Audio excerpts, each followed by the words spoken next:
Hello everyone. सो आज हम discuss कर रहे हैं कोड फोर्सेस राउंड 728 div 2 का प्रॉब्लम है pretty permutations. Okay, there are n cats living in a line labeled from 1 to n and with the ith cat at position I. They are bored of gyrating around in the same spot all the way, so they want to reorder themselves, and no cat is in the same place as before. They are so lazy, so they want to minimize the total distance they moved. ये बहुत ही simple problem था। इसमें हमारे पास क्या है कि कुछ cats हैं, ठीक है, यहाँ पे यहाँ पे यहाँ पे यहाँ पे यहाँ पे यहाँ पे कुछ भी कैट्स हैं यहाँ पे। और वो कैट्स क्या करेंगी, अपने आप को इन्होंने रीऑर्डर करके एक वापस से कुछ अपनी अलग अलग पोजीशंस पे इनको आना है, ठीक है। अब हमने इस क्वेश्चन में क्या करना था कि हमने उनको इस तरह से रीऑर्डर करना है कि minimum number of steps move करे इन जनरल। ओके, सो इस क्वेश्चन को सॉल्व करने के बेसिकली बहुत सारे वेज हैं, कोई एक पर्टिकुलर वे नहीं है, कोई भी पॉसिबल आंसर्स हो सकते हैं, पर मैं आपको अपनी अप्रोच बताता हूँ। ओके,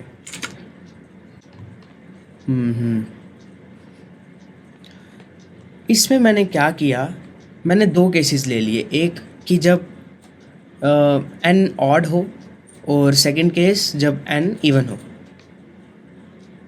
यस, दो केसेस ले लिए। अगर एन ऑड है मतलब एन ऑड है यानी सपोज 5 कैट्स थी, 1 2 3 4 एंड 5 ऐसे कैट्स थी 5, एंड वो अरेंज किस तरह से करेंगी, जो अकॉर्डिंग टू माई वे वो कैसे करेंगी। मैंने क्या किया, इन दो को स्वैप कर दिया, एंड अगर ये ऑड है ना तो इसको मैं बताता हूँ। जैसे इन दोनों को स्वैप कर दी, ये बन गया सॉरी ये बन गया 2, ये बन गया 1, ये बन गया 4, ये बन गया 3 एंड ये हो गया 5। एंड मैंने क्या कर दिया उसके बाद, अगर ये ऑड है, ओके, ये ऑड केस को मैं डिस्कस कर रहा हूँ, तो मैंने इन दोनों को भी स्वैप कर दिया, तो ये एट द एंड मेरा रिजल्ट क्या आएगा 2 4 5 3 1 and 2। This will be the minimum answer. ये मिनिमम क्यों होगा, क्योंकि इसमें आंसर क्या आ रहा है, ये हर एलिमेंट जो है वो एक स्टेप मूव हुआ। 1 जो है वो यहाँ चला गया, 2 जो है वो यहाँ पे आ गया, सो ये भी वो एक स्टेप मूव हुआ, ये भी एक स्टेप मूव हुआ, ये भी एक स्टेप मूव हुआ, एंड ये जो ये 5 एक स्टेप हुआ, एंड ये जो 3 है ये 2 स्टेप मूव हुआ। So basically it's 1 + 1 + 1 + 1 + 2 and this is the minimum answer. This is for the case when n is odd. अगर हम केस ले लें, सेकेंड केस ले लें, अगर n is even, suppose n is even, suppose it's 4, okay, if it's 4 then the initial array is 1 2 3 4।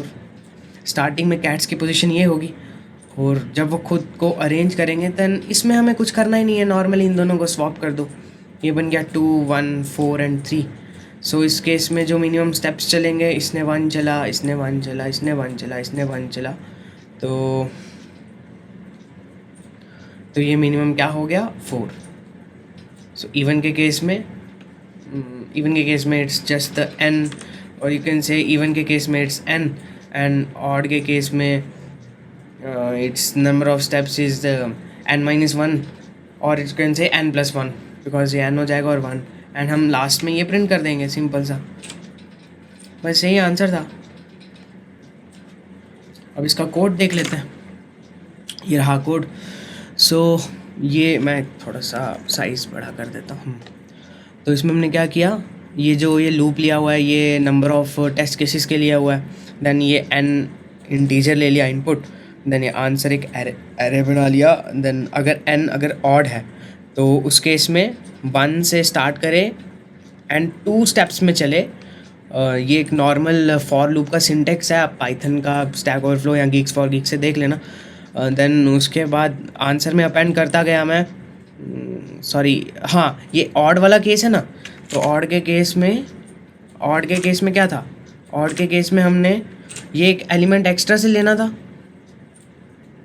ये element हमने extra से लेना था एंड देन उसको वापस से हमने स्वैप कर देना था, बस वही किया हुआ मैंने। ये एलिमेंट ले लिया मैंने एंड देन इन दोनों को स्वैप कर दिया। ये भी एक बहुत सिंपल सा सिंटेक्स है, आप कहीं पे भी आप पाइथन में सर्च कर सकते हो। And then if n is even, तो उस केस में क्या होगा, नॉर्मली हमने i+1 एंड i का एरे लिखते जाना है। एंड ये जो स्टेटमेंट है प्रिंट स्टार आंसर, ये मैंने आपको पहले भी बताया था ये कैसे वर्क करती है। जैसे अगर सपोज़ मेरा आंसर एरे ये है, तो अगर मैं लिखूँगा प्रिंट, अगर लिखूँगा मैं print and star and link to the answer, तो ये बेसिकली हमें क्या प्रिंट करके दे देगा, दिस 2 1 4 5 एंड 3। और ये किससे सेपरेटेड होंगे, स्पेस सेपरेटेड, इनके बीच में एक एक स्पेस होगी। काफ़ी सिंपल सा लॉजिक है और आई बिलीव आपको ये पसंद आया है। अगर पसंद आया है तो लाइक करना बनता है। ही